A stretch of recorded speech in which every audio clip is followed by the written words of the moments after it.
it in our platforms and publications. Thank you, and I'd like to turn over to our ED, Coco.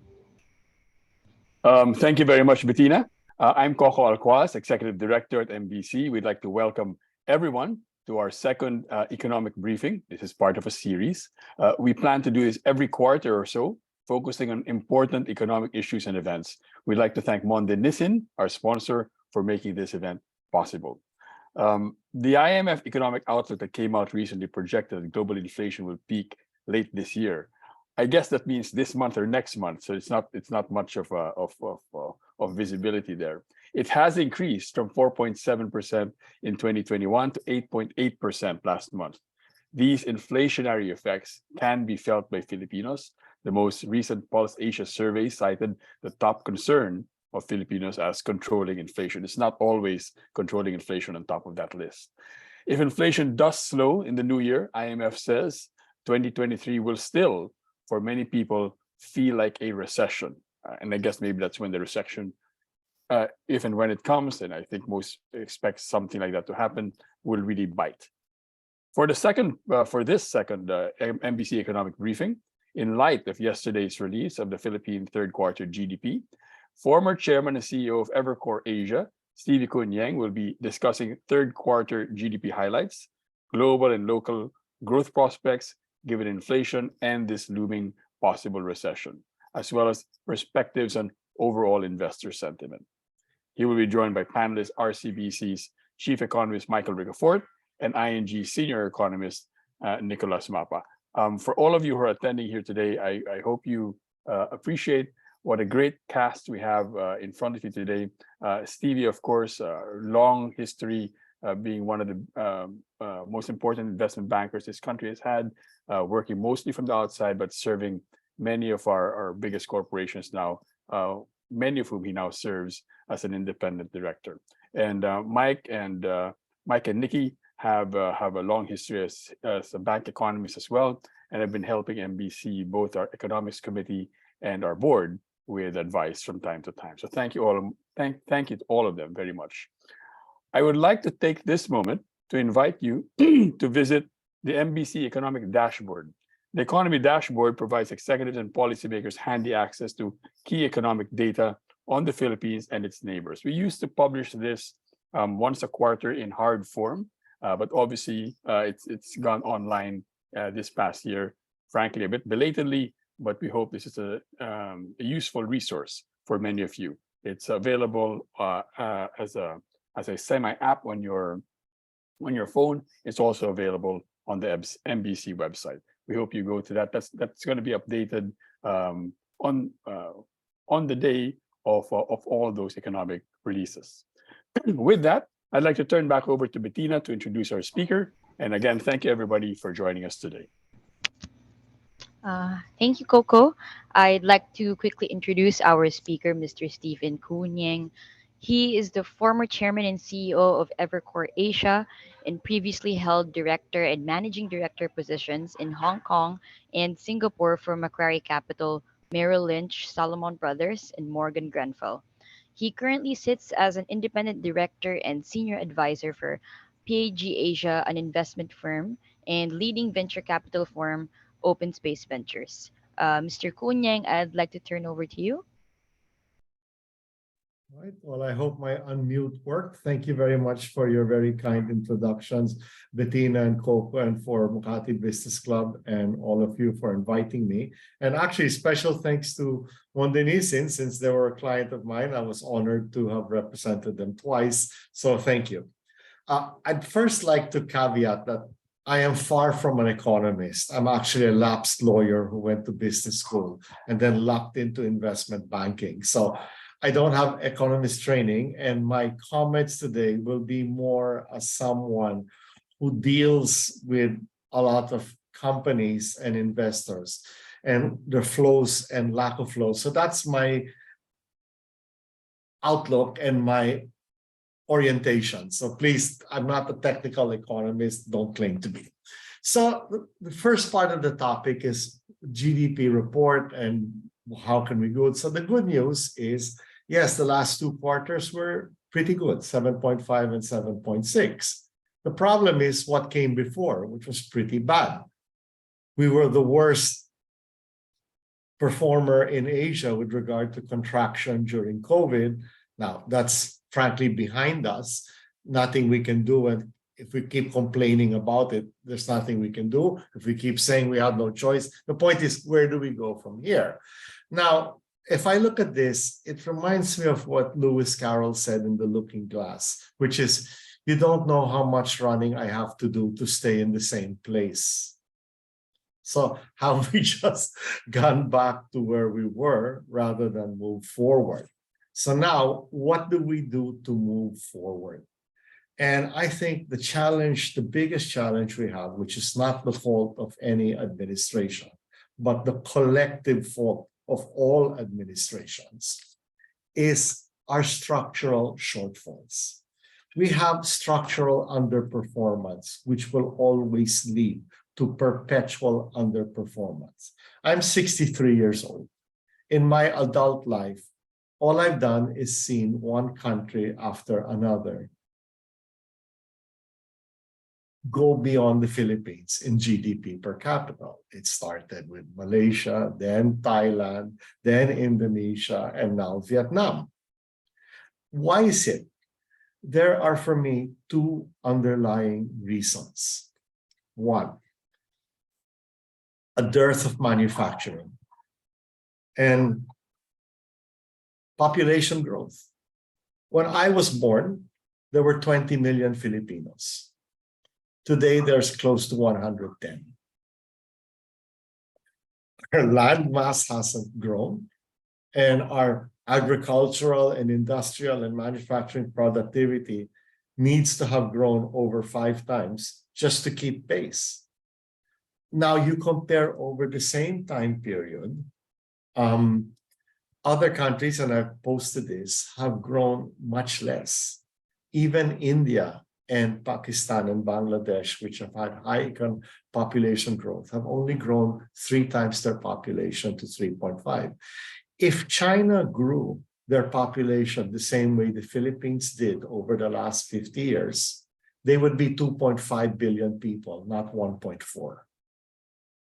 I'm sorry to be a bit Malthusian, but you basically ask the same resource, natural resource base, to support 500% more people over 50 to 60 years. That's number one.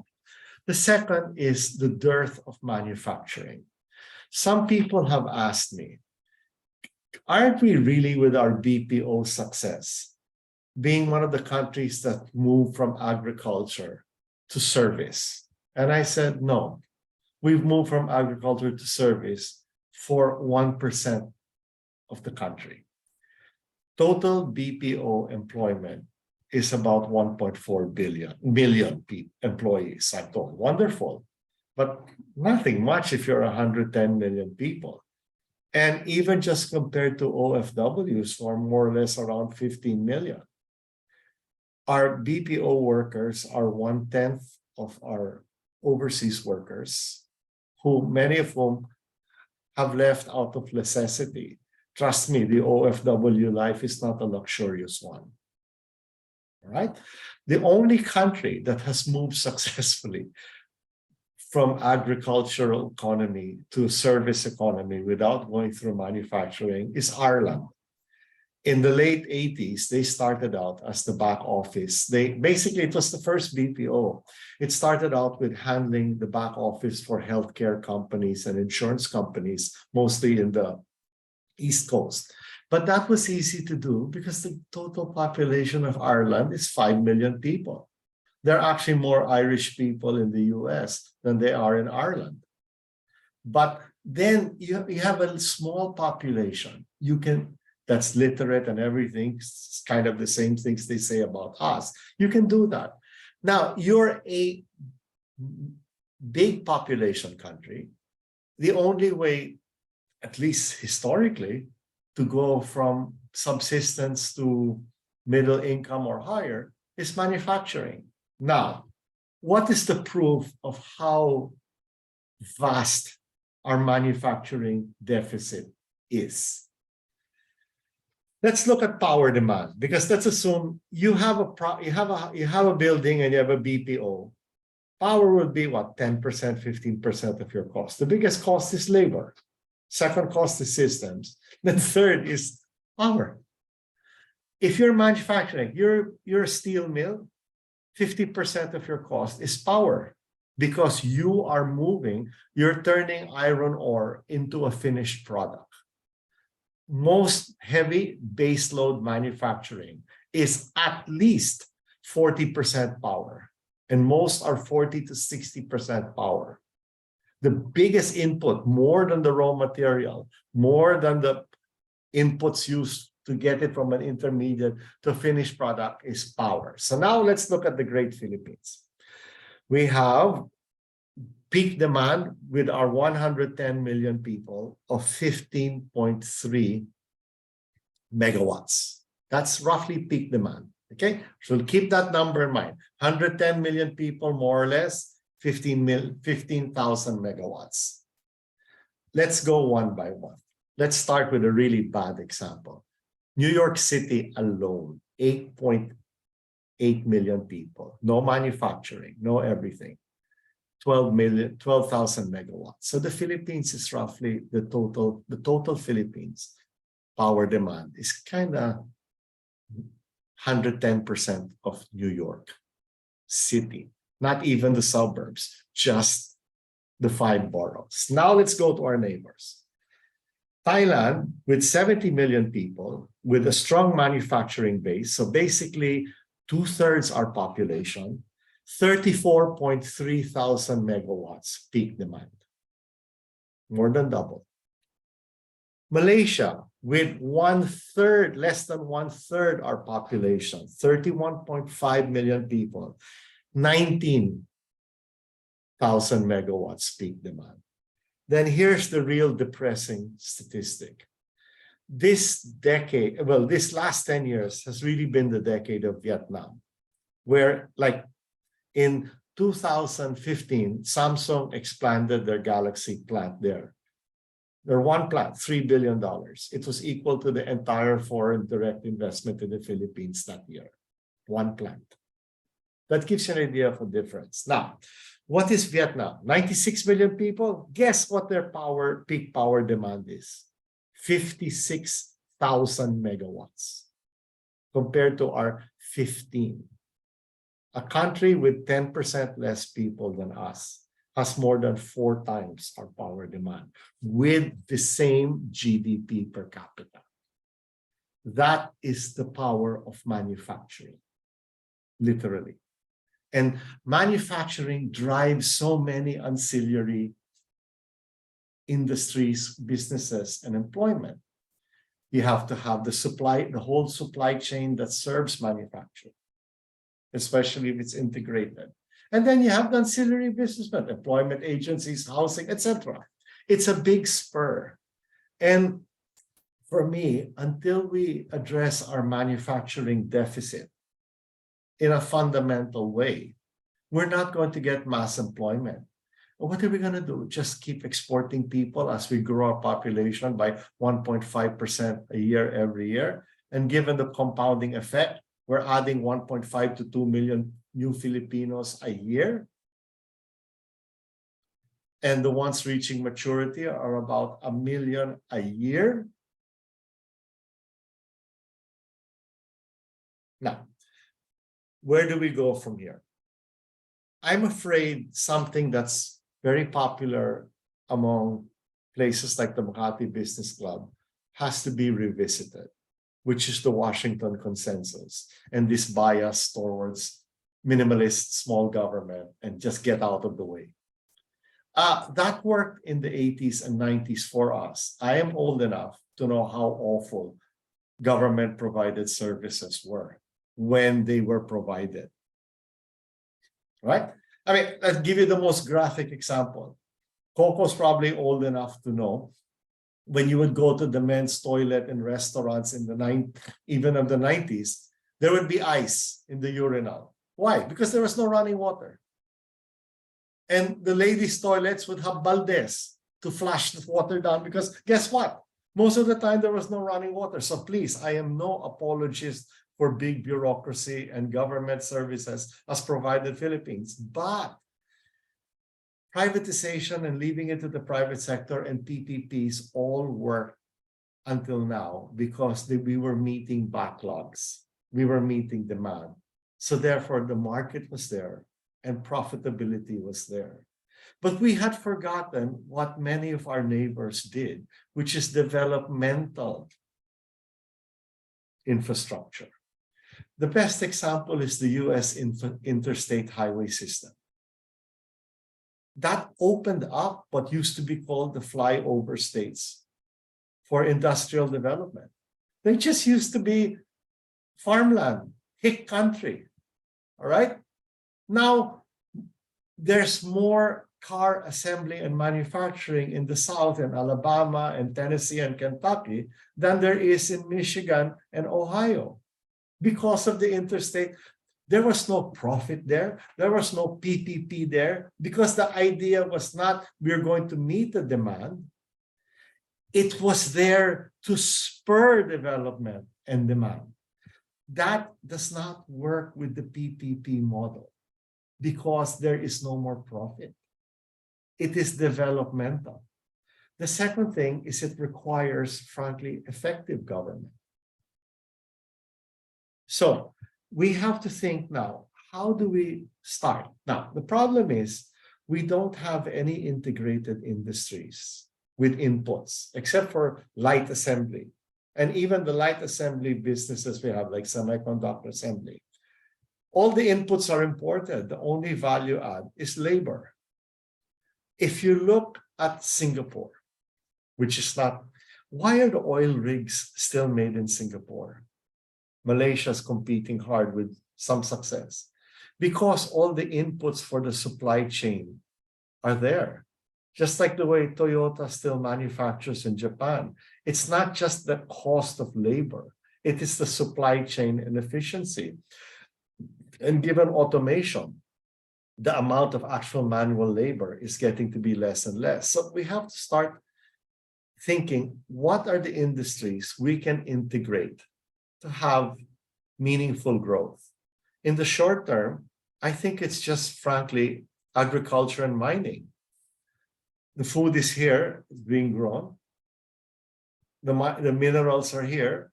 They're needed for a green economy. Luckily, the green economy needs copper, lithium, and we've got lots of copper and nickel. Those are three basic materials that are needed for renewable energy and the tech environment. We've got two of the three. Now, rather than just keep exporting copper concentrate and nickel ore, why don't we start processing them as well? Now, then beyond that, not industries, but where we have some advantage is obviously tourism as well. And the infrastructure relating to tourism has to be developed. And lastly, and this is one of my biggest things, we've got to shape up our education. In every other country, nobody argues anymore about the language and ROTC. Okay? Basically, you have really serious military training required, or it's voluntary. None of this walking around with wooden rifles bullshit, okay, to be blunt. And on language, everybody understands it's not facility in a language, it is comprehension. Why? You want to be customer support, yeah, you need to speak passable English. You want to write code, you need comprehension. 3 of my clients in the last 5 years, just before COVID, were deciding once Trump started going against China, not to abandon their China industry, but to basically have a second source.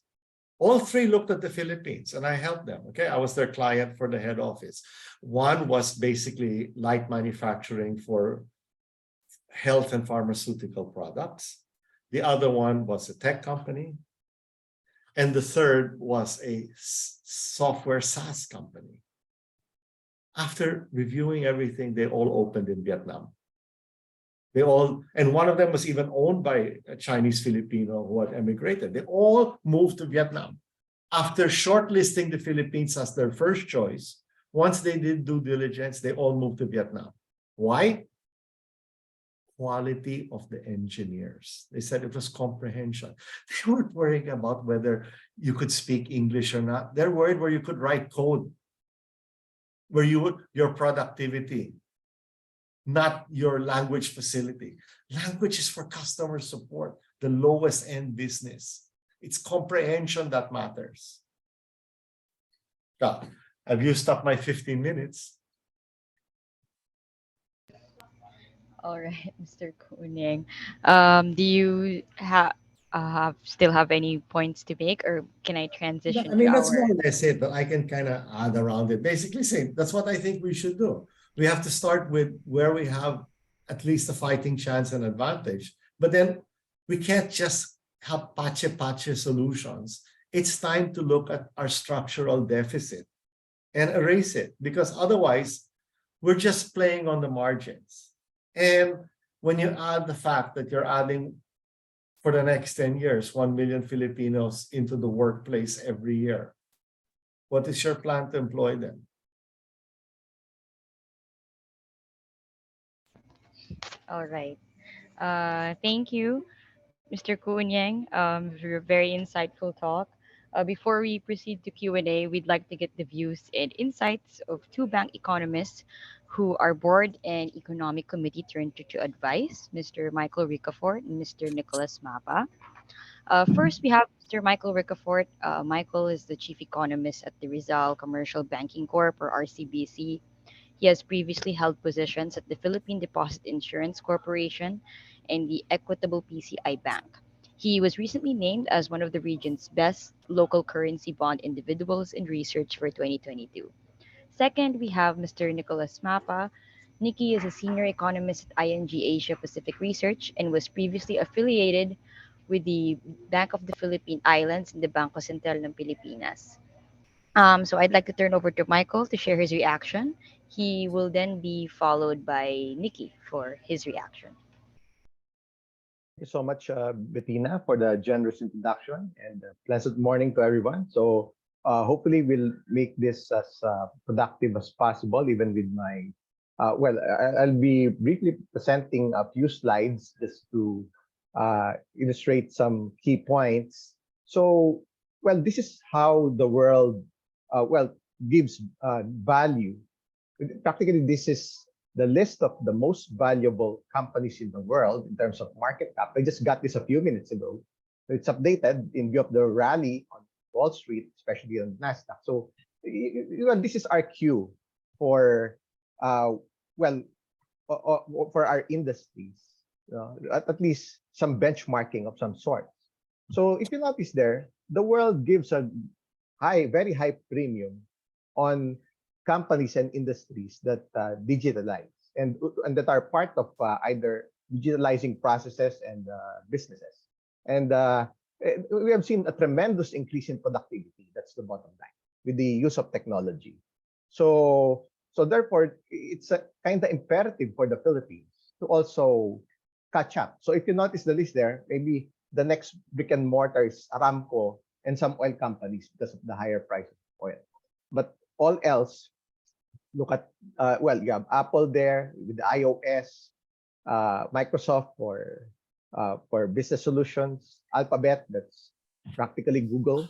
For their Android app, the competitor of iOS. And then you have Amazon. And you have, the closest competitor of Amazon is, Amazon Prime, no? It's a Walmart. If you go to the freeways in the US, both in the East Coast and the West Coast, you'll see, many trucks, many trailers of both of those companies dominating the freeways. So it only goes to show that that's where the money is, no? And the economy is, no? The increased digitalization, and so on and so forth, including those businesses that were able to digitalize. And here's the rest of the list. This is, the first one is the first 25. And this one is the wraps up the top 50 of the list. So here are the key points. So this is how we invest. In view of that, that's giving us a lot of leads here in the Philippines. So this is what we need to expect in the coming years, and maybe what we still lack. So expect more electric vehicles or even self-driving vehicles. I'm sure we already have some, but not that much. It's still expensive. We're getting there. I barely see. I cannot even see a Tesla on the road, no? Or maybe it's just too rare to see one. Because of the tariffs with the US, we don't have free trade yet. No? But when it comes to ASEAN, China, and our other free trade, maybe they have zero tariffs already. So that won't be much of an issue. Say we're just waiting for the likes of the manufacturer from Vietnam, no? The Vin Group, to come here, and other on top of those from China and also from the ASEAN countries, and of course the increased shift in renewable power. In view of many companies and governments trying to commit a zero carbon footprint. I don't know if that's realistic because you have the biggest oil companies and the biggest airlines trying to commit a zero carbon footprint in the coming years and decades. How can that be possible? So, however, that's a shift nonetheless. Banks are not lending anymore to coal-fired power plants even before the pandemic, and even to coal mining as well. No? So, in view of that shift, and related to that, the third one is the increased emphasis or compliance on ESG standards. That's the world is going. The global regulators are increasingly requiring and encouraging investors to consider that, no, as part of their criteria in investing. And the fourth one, well, it's really, as Mr. Stephen pointed out a while ago, it's really the STEM to the technical skills to really catch up, no? For for the fifth one, for the Philippines to position the higher end of the global supply chain. That's the only way we could compete. No, that's actually because when it comes to labor costs, the lower skilled labor, the less developed ASEAN countries would already get that. So this is the only way actually for us to position ourselves, say, compared to Singapore as a destination for FDIs. And lastly, if you are to identify future productivity gains for both business and the overall economy, it's the increased digitalization of processes and transactions, especially in government. Imagine, if you want to pay your real estate tax or amilyar or property tax, yeah, there may be some LGUs who are already saying that you could pay, yes. At least 2 LGUs where I pay, they said that they have. The other one, they don't have. So imagine, and many other processes. That's part of, that's what former Fed Chairman Alan Greenspan is saying. Well, the US experienced an unprecedented improvement in productivity. Well, because the massive shift, say, from in the 70s, 80s, from typewriters to computers. So that would really help the economy become more productive. And then this is the continuation of that. So what would be the leading indicators after the reopening narrative in the economy? Because we're already practically open. In hindsight, 1 to 2 years ago, we were just, many people were just praying and dreaming of reopening of the economy from the lockdowns. And now we have it. So we have to be steps ahead.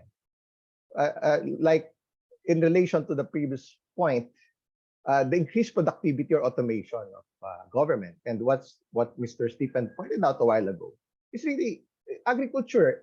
There's huge potential there. It has been long neglected because of the free trade agreements that made it cheaper to import. We cannot really blame businesses and industries for doing that for many years, even before the pandemic, especially since the 2010 ASEAN, China, and the other free trade agreements that practically reduced the tariffs to zero, except for rice at 35% and sugar at 5%. So agriculture has been long neglected because of that temptation to always import. And of course, we have to look at the example of Israel. Given the challenges there, the technology that they're using, they even came to the point that Israel is even exporting to other European countries their agricultural produce. So that's how ironic it is. No? Although some of them may use genetic engineering or so, or other high tech. But look at it. Even in the desert, you would see. You would transition from fertile valleys, then suddenly there's a desert not too far away. If you drive within Israel, then you see a lot of plantations there, and greenhouses, and even banana plantations in Galilee. So that's how ironic it is. No? So they're really serious about it, among many other things, even in manufacturing, in high tech. So that's worth really looking at for Philippine businesses and also for the government to really learn from. No? And they have dominated everything from weapons to IT and everything that you could imagine, food security. Because of course they have enemies around, so they have been given that constraint and they really stepped up. So that's something to learn from for technology transfer. And we have seen already some acknowledgement of this. And BPOs expected to overtake OFW remittances, so it has still expected to grow. It just started $1 billion in 2004 with 100,000 employees. But look at it now, it's more than $30 billion per year, 1.4 million employees, and it's going to go. Well, the industry association itself is seeing another million jobs and revenues of close to 50 billion over the next 6 years or so. And because of the contrarian approach of BPOs, especially when it comes to the global companies outsourcing, whenever there are economic downturns in the recession, that's the time that they outsource more and to stay competitive and relevant. And the major infrastructure projects, these are our leads for our biggest business, well, for big businesses especially, not even small businesses. New growth areas, the new airports. We have the Bulacan Airport that's already, it's already in the works and expected to be completed around 2027. Finally, there's already that policy certainty on that. And the Sangli Airport also in Cavite. So imagine, well, the clear winners are the land speculators. And of course, it would create a lot of frontier areas. So in relation to that, the new township projects and eco zones, there's still provinces nearby Metro Manila that don't have a lot of eco zones like Bulacan as well. And what's really feasible for township projects is there would be supply of labor. If there would be a clustering of colleges and universities in those localities, and it's cheaper, it's a better proposition to save further on costs. Then of course, for the past 50 years or so, the new expressways and bypass roads, they tend to create new frontier areas in terms of new residential areas, commercial areas, and industrial areas. So that's already given. We have seen a lot of those already because even the malls, they would, in highly populated and dense localities, they would tend to create whenever there's a bypass road created. So that's the room for expansion, as long as it's already feasible to do so for mall operators and also the biggest change in the country to do so.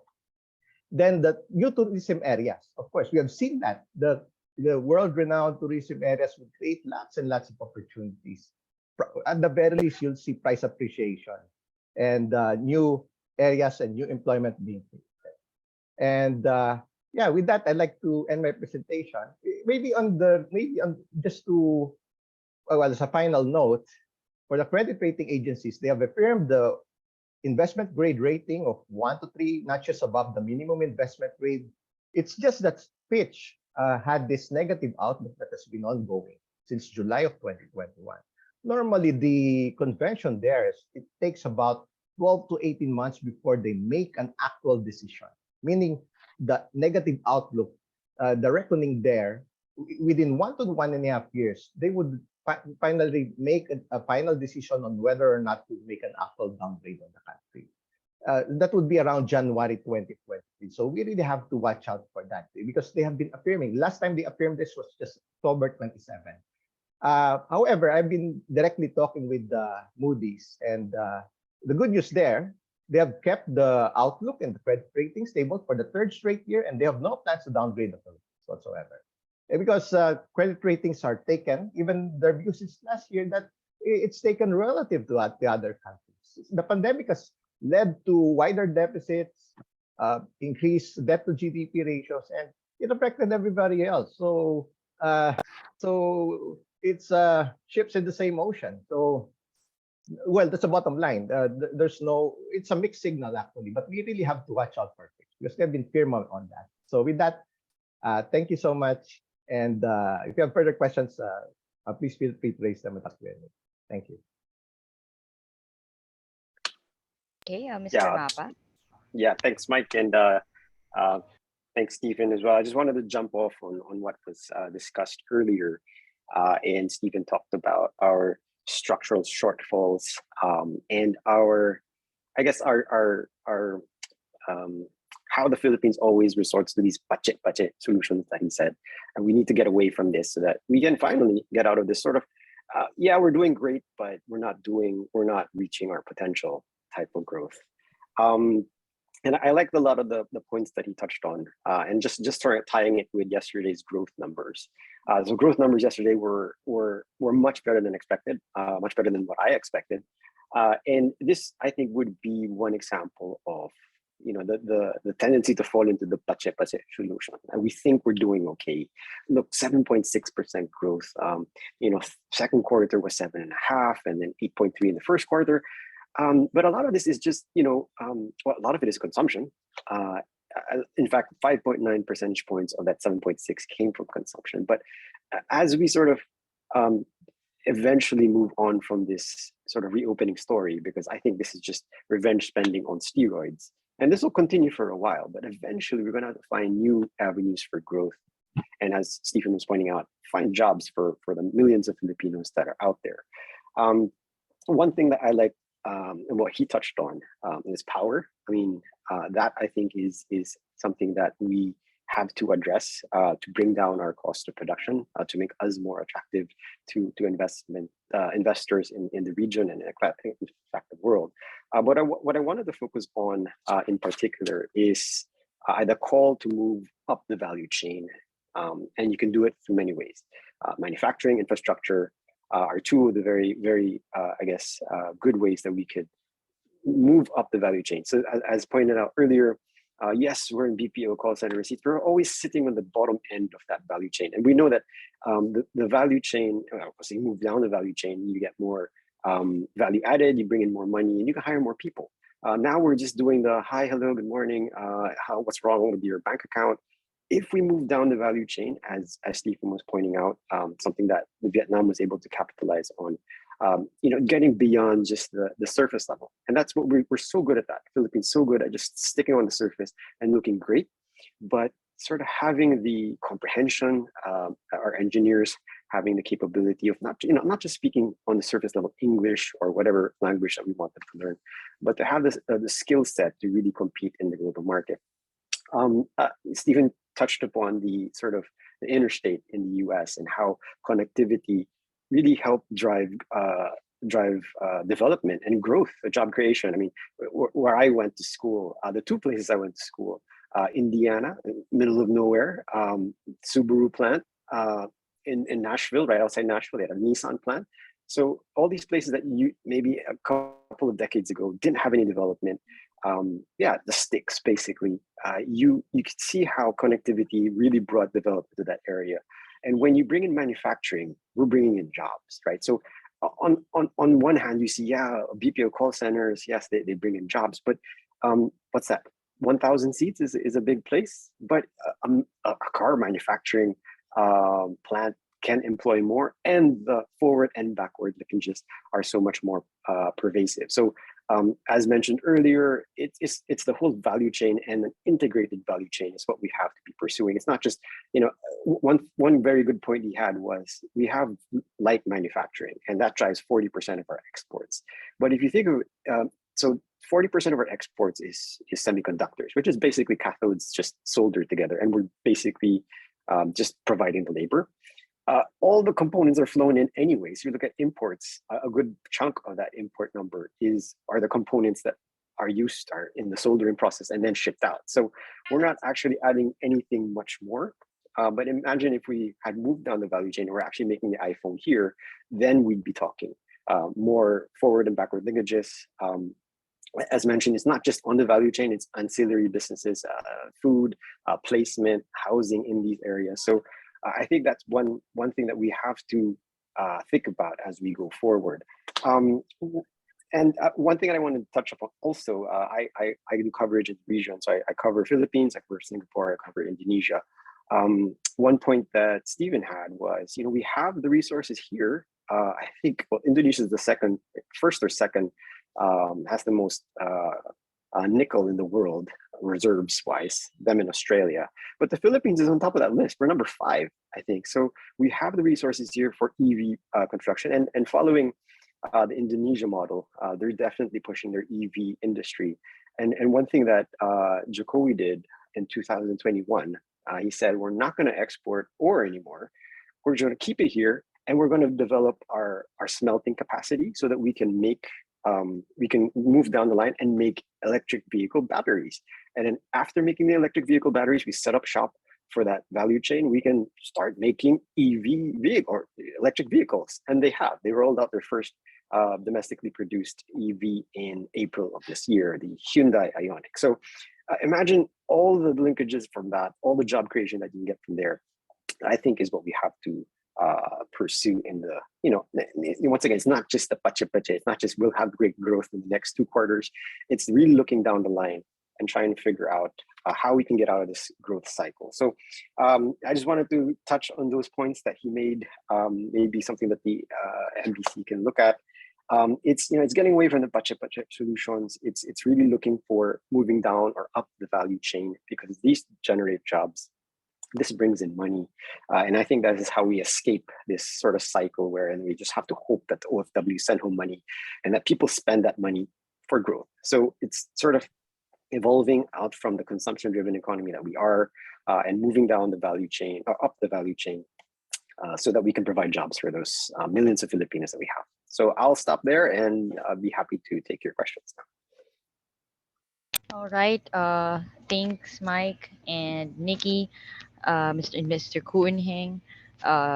We're opening the floor to questions from the audience. If you have any questions, please share them in the chat box or raise your hand to be recognized. Initially, we also did receive some advanced questions.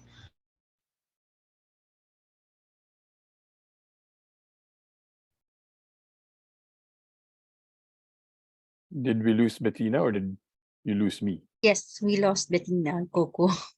Hi. I'll take over for a bit before while waiting for Bettina. Thank you, Stephen, Mike, and Nikki for all those comments. And like Bettina said, if you have any questions, please post them. I'd like to ask Mr. Benedicto, who commented a while ago earlier, if he'd like to raise his point. Mr. Benedicto? No, actually, I was just commenting. I was fascinated with Stephen's speech. It was straight to the point. I think he hit the nail on the head. Actually, we have actually reduced ourselves into a net consuming economy.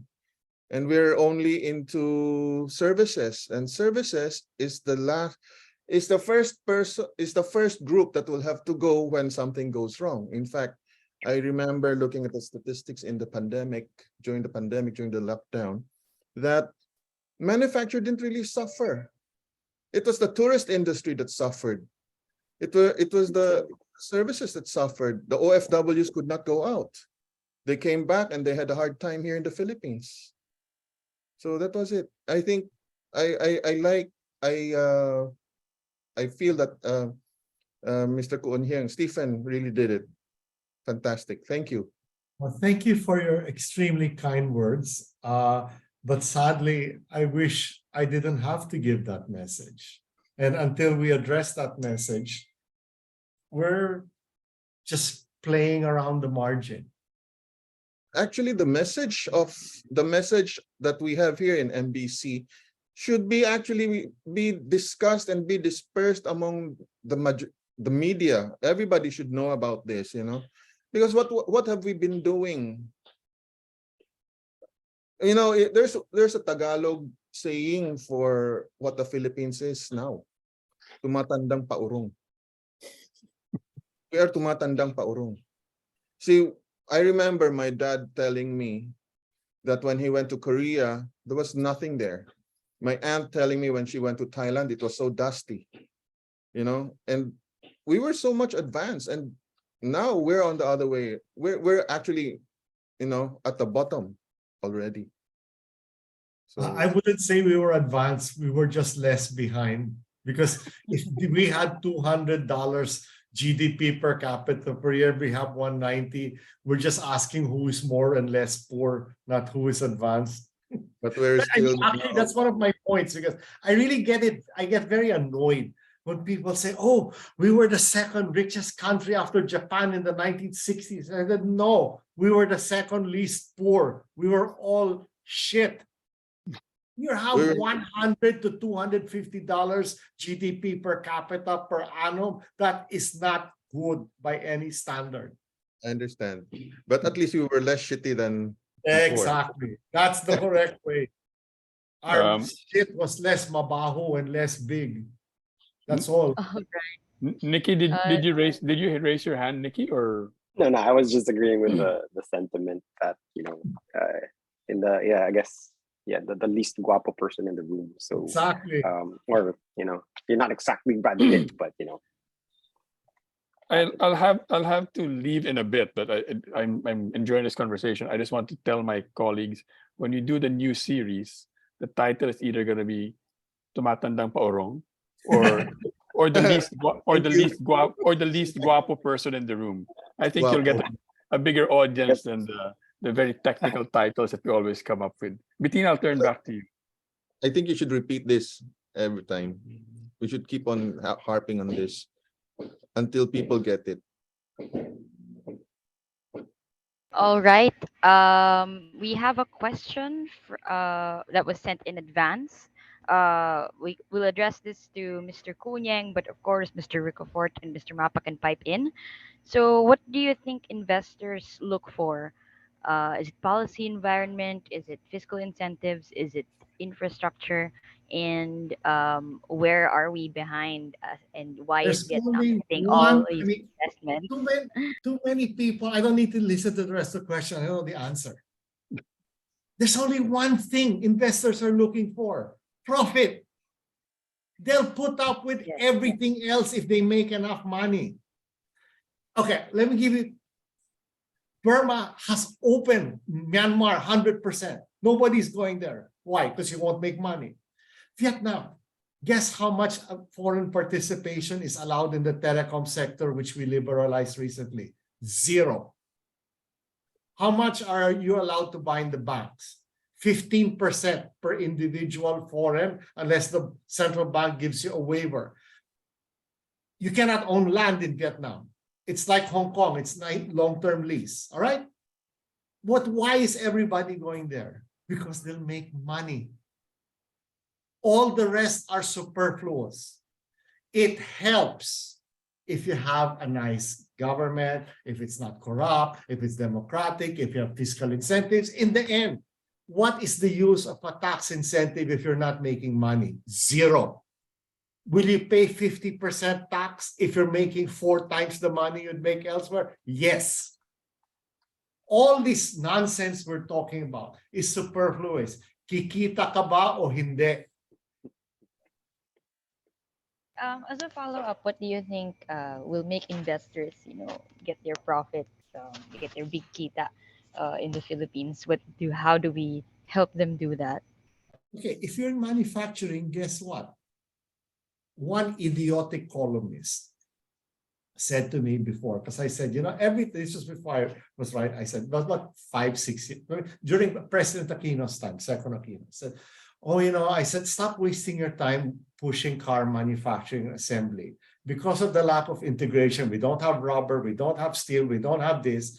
All they're doing is seeing what the DTI offers. And then they go to Thailand and say, just match 90% of that and we'll just expand our plant here. Okay? It's like the old joke. Where's the cheapest place to find oil? The answer is the New York Stock Exchange, because it's cheaper to buy another oil company rather than actually find new oil. And the second is to find it where you already found it, because there's probably more oil there. So once you have a base, it's cheaper to add to the base rather than to start anew. Now, so what did this idiotic columnist say to me? We don't need steel because steel is cheap now. And I said, brilliant. So somebody will build a plant that he hopes will last for decades because steel is cheap today. You need supply chain, you need value add, you need cheap, effective, and cost-efficient infrastructure. That's how you make money. All right. Mr. Nikki, Mike, do you want to pipe in on that? No, I agree that, we don't have the infrastructure yet. There's been a bit of a push. I do remember when I was much younger, and I was saying, a very wide-eyed kid. I said I'm going to run for president one day, and my battle cry will be infrastructure, infrastructure, infrastructure. And apparently somebody's actually using that now, because it makes things, it can drive efficiency. It can increase the kita of people. But yeah, to Stephen's point, I'm sure other countries that are more progressive than we are doing much better, attracting foreign flows. I'm sure they have corruption as well. But at the end of the day, if everything just pans out and you still make money, They're do going to business with them. tolerate everything. Yeah. All It's right. if I may add also, well, the free trade agreements have they're really game changers since 2010, ASEAN and China. So there you go. From the point of view of global and multinational companies, so you just choose which location among those free trade country members, which is more profitable, as Mr. CuUnjieng pointed out. So that's the bottom line. If you're a business or an industry player here, so your decisions will be based on that. If you're going to save more money, say by buying elsewhere, that's your choice. You buy locally or you buy elsewhere. So that's a fundamental thing. That's a fundamental consideration. So for a very long time, especially since the free trade years, that was followed by JPEPA and other free trade agreements with South Korea, with Australia and India and so on. So yeah, that's why our trade deficit has ballooned. It would reach $60 billion this year, at the rate that it's going. And last year it was only around $42 billion. And during the pandemic, it was around $25 billion. And prior to the pandemic, it ranges somewhere between $20 to $30 billion. So that's the effect. So that's part of free markets. So you're free. Well, you're free to choose. And now with the reopening, that freedom has been further re-emphasized. So yeah, so that's it. Thank you. All right. We have one more question from Shyla Francisco of TV5. President Marcos instructed the House leadership to study the possibility of waiving VAT on electricity and road tolls to bring down costs and cushion the impact of inflation. Are you in favor of this? And what could be the implication on investments and government spending? I guess anybody wants to pipe in It first. will help. The problem is we don't have the pondo given our inherited deficit borrowing to fund it. So here now I'm going to get back to my anti-Washington consensus answer. What are we basically saying? Take out VAT. Okay, that's the easy answer with problematic consequences. If you had an intelligent, nuanced government approach to this, what would you say? It should be what others say. First is, we have the most reversed power pricing policy. It is cheaper for individuals, more expensive for industries. Commercial use and industrial use power rates are higher. All right?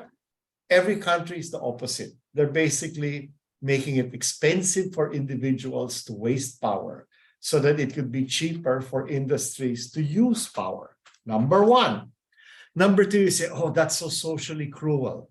Then you have targeted relief for lower class and poor people so that they would be exempted from the excess power rates. What does that require? An effective government, a nuanced bureaucracy, and integration of. See, targeted relief is better than, let's put VAT, let's take out VAT.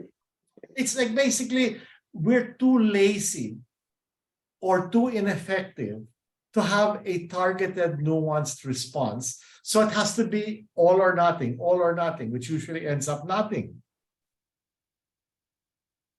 I mean, I agree, it's great if we could lower power costs given we're so expensive, but VAT is 10%. Our power costs are 40, 50% higher than Indonesia and 30, 35% higher than Vietnam and Thailand. It helps on the margin and blows up the deficit. Oh, Anybody else want to pipe in? Yeah, actually, that's the problem 20, 30 years back when post 1990s, when we had the power crisis here in the Philippines. So it really became expensive. We had the large debts by Napocor. So it really, that added to, well, the budget deficit crisis around 2003 to 2005. And that led to the fiscal reform measures. So the economic teams, different economic teams cutting across three different administrations. Since then, well, when the debt to GDP ratio reached a peak of more than 70%. So that's, well, we have been consistent when it comes to policy. They're very conservative when it comes to, well, before they cut taxes or forego revenues. So they've been very strict about it. Well, until the pandemic came and finally they passed the CREATE law after well, derivatives of which have been pending for 20 or 30 so years. But yeah, but well, the targeted approach is still, well, because of the huge debt, almost 6 trillion additional debt that the country incurred since the pandemic. That has more than doubled from 6 trillion in start of 2016. Now it's at 13.5 trillion. So you just do the math, and it's not too hard for the economic team to be consistent with their policy approach on that. So they okay, would. let me add to that. It's one thing to be intelligent in policy, execution, sweethearts. I can write all the right laws. I mean, let's put it this way. We don't even have to add many new laws. There should be no more corruption. There should be no more criminality. There should be no more. It's execution. You don't have an effective government bureaucracy. You don't have effective implementation. You can write all the laws you want. That's why you need effective government. You can't just say, make government minimalist, pay people badly, and leave it to the private sector.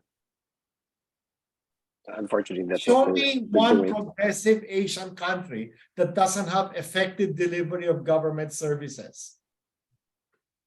Look at Singapore. Never mind US. The airport's not even full. They're building a new runway already. Same thing in Hong Kong. It's anticipatory. It is service driven. It is to spur development, not meet a backlog. While us, we have to fly around for 50 minutes until there's space to land. Yeah, it's a knee-jerk all the time. Yeah, we never go really past don't. it, you know. For me, we can never go blow past up it. the legislature. And transfer Just all execute. the money to the executive branch to basically improve it. Because I don't mean that literally. But I really think we're too busy thinking about policy when we should really concentrate on implementation. Yeah. You write the laws, nobody follows it. Who cares? Or the people who follow it are the people who have no choice. Exactly. Right. So now I would take back my comment and blow up the legislature. Of course not. I'm being facetious, but I am not being facetious on implementation. Yeah. An effective bureaucracy.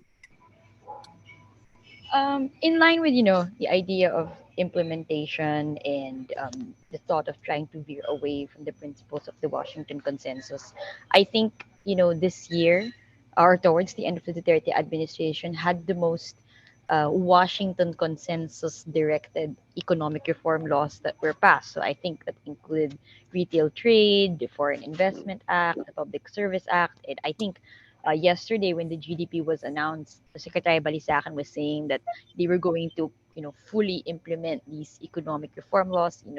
Everybody's excited about it. So I just like to ask, what are your thoughts on the implementation of these new, as what Mr. CuUnjieng said, Washington Consensus inclined economic reform laws? Like, what do you think in the Okay, for implementation? me, it's like you want to watch a movie. Are you going to use Betamax or are you going to stream it? All right. I think the laws are good, but they're addressing issues which everybody else has moved beyond. For example, look at that telecom liberalization. That would have been great 40 years ago when we had 1 million telephone lines and no cell phones, and people had to wait decades to get a telephone line. Now, where there are more cell phones than people, why aren't AT&T and everybody flying in now? Because there's no more need. Hindi ka nakikita. There is no, it is no, I mean, I'm old enough to know when you have to make palakasan to get a phone line, may party line pa. Okay?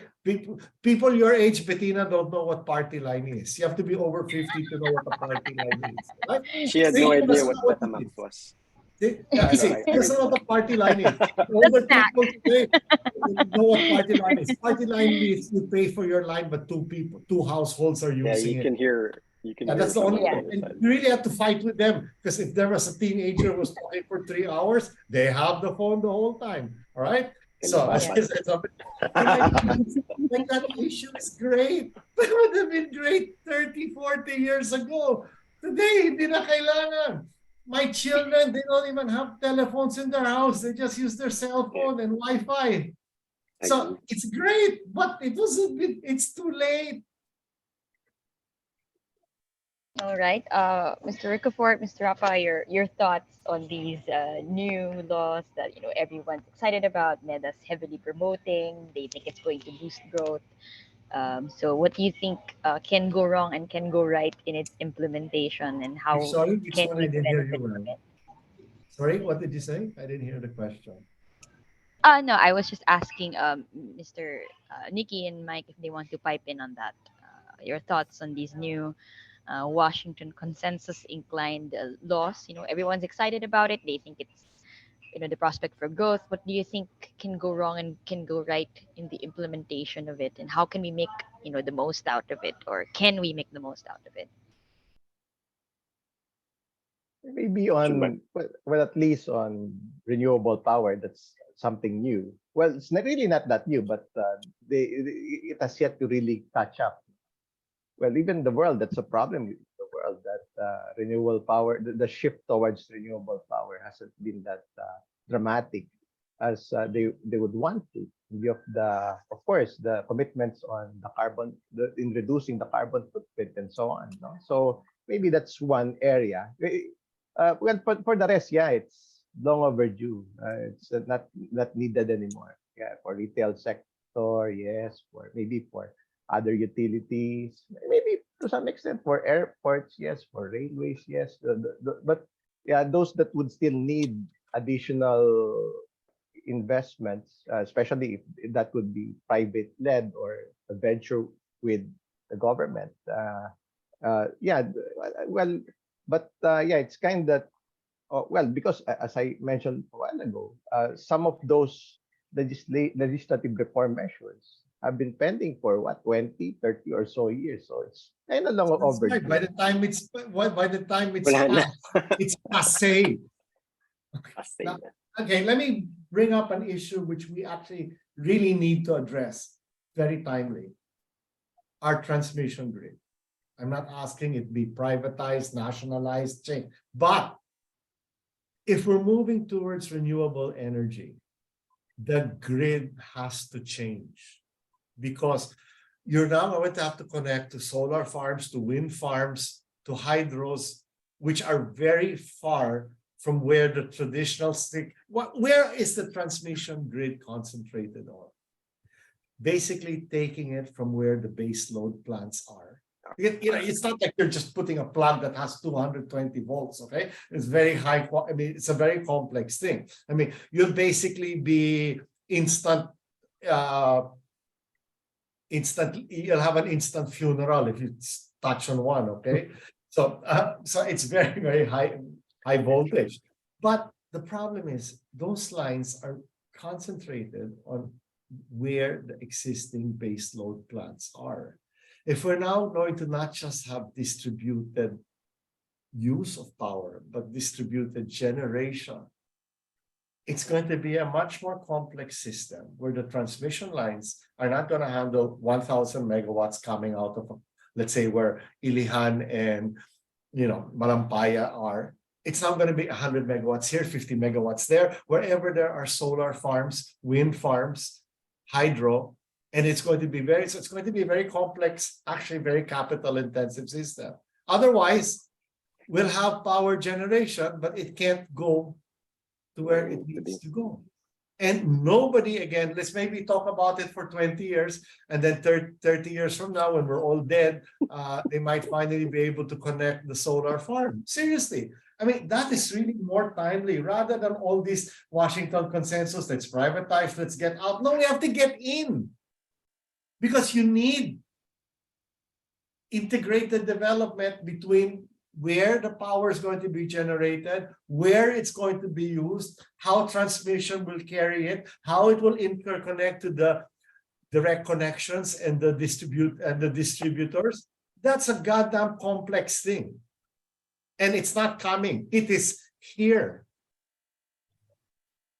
I can tell you, because I've represented my previous employer, we represented solar farms in Vietnam. They're sitting down, integrating and telling you where to develop because the grid has to go there, the grid has to go here.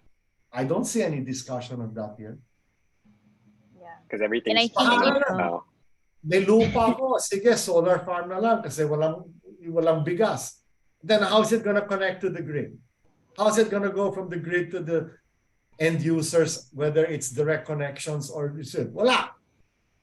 Yeah. Everything's Well, ad hoc. hopefully, yeah, and I think hopefully, with the recent oil crisis, now everybody's talking about moving away from fossil fuels and improving But the this is a renewable complex energy thing. You can get facilities. away from it. But what if you can't Exactly. get to it?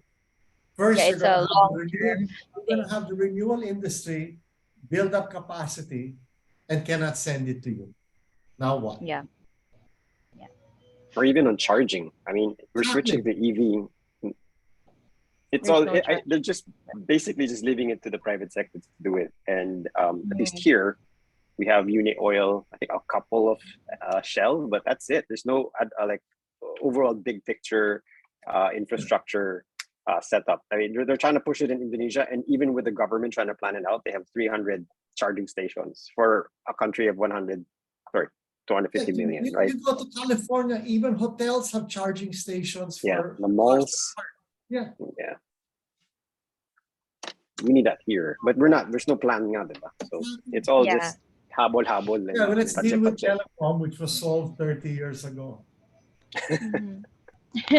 All right. Well, I think all the, I wouldn't say grim, but sort of problematic points that we discussed, despite everybody's shock. Yes, well, not really shocked, but everyone's sort of pleasant surprise yesterday with the GDP results. We have one last question, which came from Hernando Banal. He says you covered mining and manufacturing well. What about agriculture and food security? What do you Well, think can be given better? what Michael said about Israel, everything, I tell everybody, foods, a lot of people say, oh, we're not competitive, we're not this, we're not that. Do we have a choice with 110 million people? Just like Israel said, what am I going to do? Buy from Egypt and Libya and Syria my food? I don't have a choice. Sometimes you have to make yourself competitive. Now, you want to have 110 million people instead of 20 million people? You better make your agriculture 5 times more productive than it was when you had 20 million people. Do you have a choice? Now and then, let's get the OFW stuff and then let's use it to import. And what happens when everybody gets to the same situation? Singapore, they love live chicken for their Hainanese chicken. Malaysia said we're running out of chicken. Tough luck. They had to buy frozen chicken from CP Foods in Indonesia. Not the same quality. And that's just for 5 million people. 110 million people?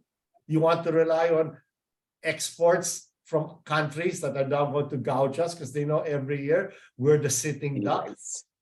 It's not a matter of economics. It's a matter of national interest and survival. Even if it's hard. It was hard for Israel. It's hard for other countries, but sometimes you have no choice. Mike, Nikki, you want to pipe in on that? Yeah, actually, that's one of the well best examples when it comes to technology. Although, yeah, they may have used genetic engineering and others, but imagine Israel lacks land and arable land. There may be some parts there that are fertile, some valleys there, but they're limited. Just um, but well, despite all those constraints, because uh, because the countries are around them are hostile, and they, so they have to be self-sufficient. That's the penultimate. Well, in terms of security issues, food security, national defense, everything, everything practically. So if you are to really learn quickly, so that's one of the best way to somewhat emulate, or well, at least the technologies are already there. So it's a I would matter of prefer tapping that them. it's not one of the best. Otherwise, we starve. You want to add 1.5 million Filipinos a year to 2 million Filipinos a year because we're That's why supposed to be doing this bullshit of a demographic dividend. Go feed them. that's why inflation looks the way it is, because we're always just importing, trying to solve our food issues. So, yeah. Right. Nobody has any questions or Maybe comments. we're too opinionated. Sorry. No, I think we all learned a lot today, both in terms of the economy and knowing why there is ice in urinals. So So, Yeah, I I never got aged, that.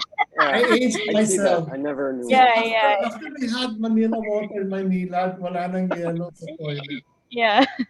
So I think we had a lot of very, besides that, of course, a lot of very important Party takeaways line. today. Isa pa yan. Di mo alam ang Party party line line. Betamax.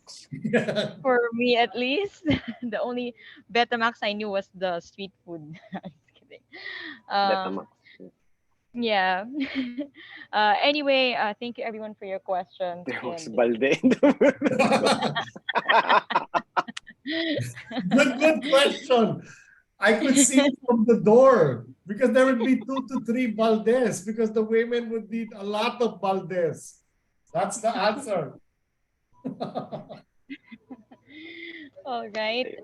So I guess thank you, Mr. Kunyeng, Mike, Nikki, for joining us today and for having our lively interactive discussion on the many tumatandang paurong areas Forums.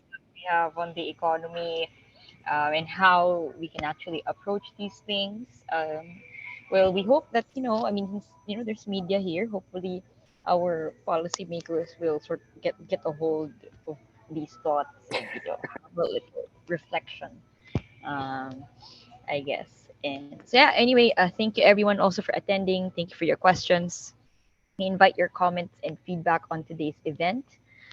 Please scan the QR code flashed on your screens. You may also click the link provided. Please note that we may use your comments for some publications. For social media, please follow the Makati Business Club Inc. on Facebook, at MBC Forum on Twitter, and Makati Business Club on LinkedIn.